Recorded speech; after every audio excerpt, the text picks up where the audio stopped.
नहीं तो पुण्यात्माओं 2 अक्षर की बात थी, जब तुम्हारे अंदर ये अज्ञान ना भरा हुआ होता, नाम दे देता दास, मर्यादा बता देता और आप भक्ति करो ठाठ से, बात तक खत्म होगी थी। लेकिन आप भक्ति कर नहीं सकते जब तक आपके हरदम ये ठोक ठोक कर नहीं भर दिया जाएगा कि सचमुच ये भगवान है और ये साधना है, प्रमाणित है सदग्रंथों में, इससे मोक्ष होगा ना। फिर क्यों डले डोए, क्या फायदा रीस करने का भक्ति का। तो इस सत्य को सत्य सिद्ध करने के लिए आपको सत्संग सुनाया जाता है, ताकि आपकी रुचि बने। आप फिर अपने आप उन छोटे जलाशयों को त्याग कर और दरिया के किनारे जा बसो, आप सदा सुखी रहोगे, वहाँ कभी अभाव नहीं होगा किसी वस्तु का। तो वो दरिया सतलोक है, वहाँ जाने के बाद किसी भी वस्तु का कभी अभाव नहीं होगा। फॉर एग्जाम्पल आप देख लो कि छोटे जलाशय में तो जल समाप्त होगा, और दरिया के पास आप चले गए तो वहाँ कभी भी जल समाप्त नहीं होता। आपका जल संबंधित जो संकट था सदा के लिए समाप्त हो गया। इसी प्रकार सतलोक में जाने के बाद आपकी ना तो मृत्यु होए ना बुढ़ापा, ऐसा ही शरीर ऐसा ही होगा। हमारे भगवान भी अपने जैसे हमरे ही होनहार हैं, हमारे सृजनहार। जिन महापुरुषों ने परमात्मा को देखा, उनमें से जिनको परमात्मा मिले, जिनको आकर मिलते हैं, उनमें से आदरणीय गरीबदास साहिब जी हैं, गांव छुड़ानी जिला दद्दर हरियाणा वाले। उन्होंने आंखों देखा भगवान को, कहते हमने देखा सो साच है और सकल प्रपंच।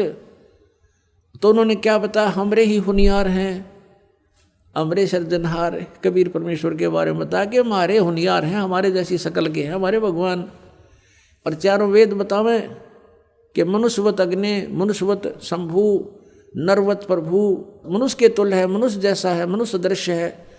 और पवित्र बाइबल बतावें कि इस परमात्मा ने 6 दिन में जो सृष्टि रची, उस दिन उन्होंने मनुष्य की रचना की और मनुष्य को अपने जैसा उत्पन्न किया, नर नारी करके उनकी सृष्टि की।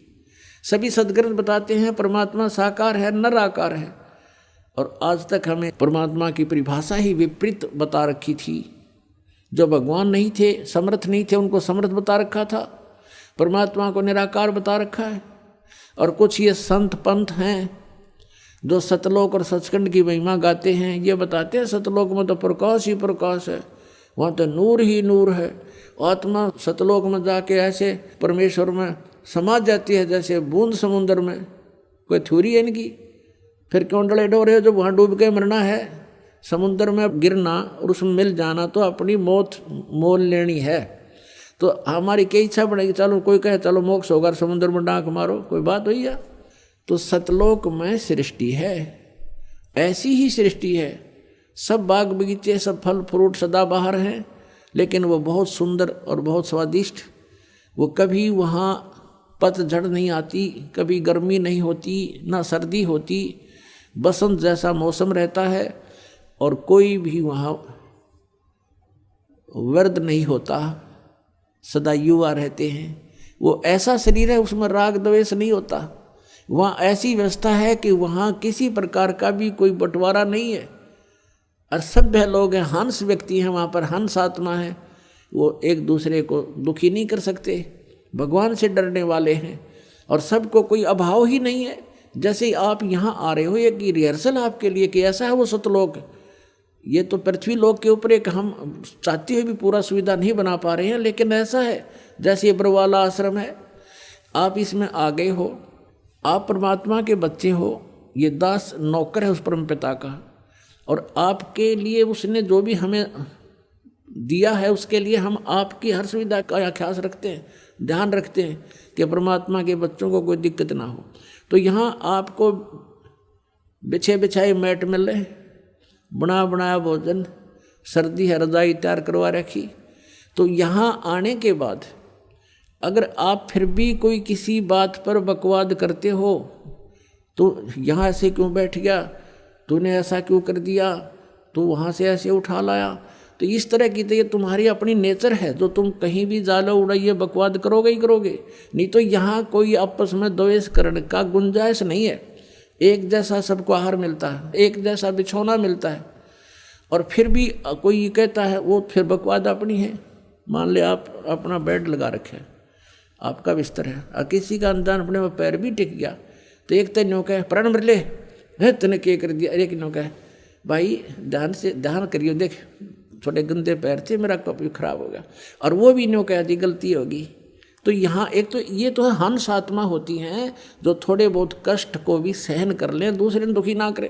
तो जो सतलोक जाएंगे उनके अंदर ये नेचर पहले बनाया जाता है कि वो छोटी छोटी बातों में बकवाद करना छोड़ दें, एक दूसरे से प्यार रखें, एक दूसरे के दुख में दुखी हों। तो वही आत्मा वहाँ पहुँच पाती है। जिनमें राग द्वेष है, अटपट की बकवाद भरी है, वो वहाँ कैसे जाएगा? वहाँ तो हंस आत्माएं हैं, और फिर वो शरीर दूसरा होता है। यहाँ तो ऐसा है जैसे अच्छी आत्मा है कोई, और बहुत ही अच्छी नम्र आत्मा है। कभी कभी बीपी हाई हो जाए, वो भी गलत बोल जाता है, तो कर्म बिगड़ गए उसके। तो वहाँ ऐसा नहीं है, वहाँ शरीर बिल्कुल ऐसा है कि उसमें कोई भी किसी प्रकार का पुर्जा कभी डिफेक्टिव नहीं होता, और तेज पुंज से बना शरीर है। या तो 5 तत्वों से बना है, वह केवल एक प्रकाश तत्व से बना हुआ शरीर है।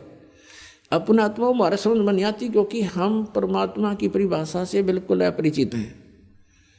इब जैसे ये शरीर आपका, ये कितना सुंदर है, और इस 5 तत्वों से बना है। ये 5 तत्व कौन कौन से हैं? मिट्टी, जल, वायु, अग्नि और आकाश। इसमें कितना दिखाई दे आपको? नहीं दिखता।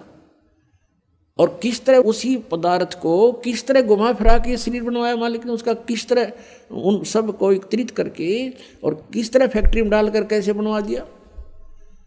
माता पिता का सहयोग किया, उन्होंने खाना खाया, 5 तत्वों का है सारा बना हुआ, उससे फिर क्या मटेरियल बनाया, उससे फिर शरीर बनवा दिया। ऐसे ही वहाँ जाने के बाद जो शरीर वहाँ मिलेगा वो शुक्रम कायम है सनाविरम, और ऐसा ही भगवान का है शुक्रम कायम। शुक्र माने माता पिता के बीज से न बनी हुई वो काया नहीं है, वहाँ की उससे बनी हुई काया नहीं है, वो अकायम है, शुक्रम अकायम। ऐसा नाविरम, उसमें नाड़ी नूड़ी नहीं है, नाड़ी नहीं है तो ब्लड प्रेशर आप पे ना हो। तो वहाँ हर तरह की सुविधा सुख है। वहाँ जाने के बाद फिर कोई राग द्वेष नहीं होता, और वहाँ फिर भी कोई बकवाद करता उसको फिर ये सजा है, फिर यहाँ पटकने पड़ते हैं।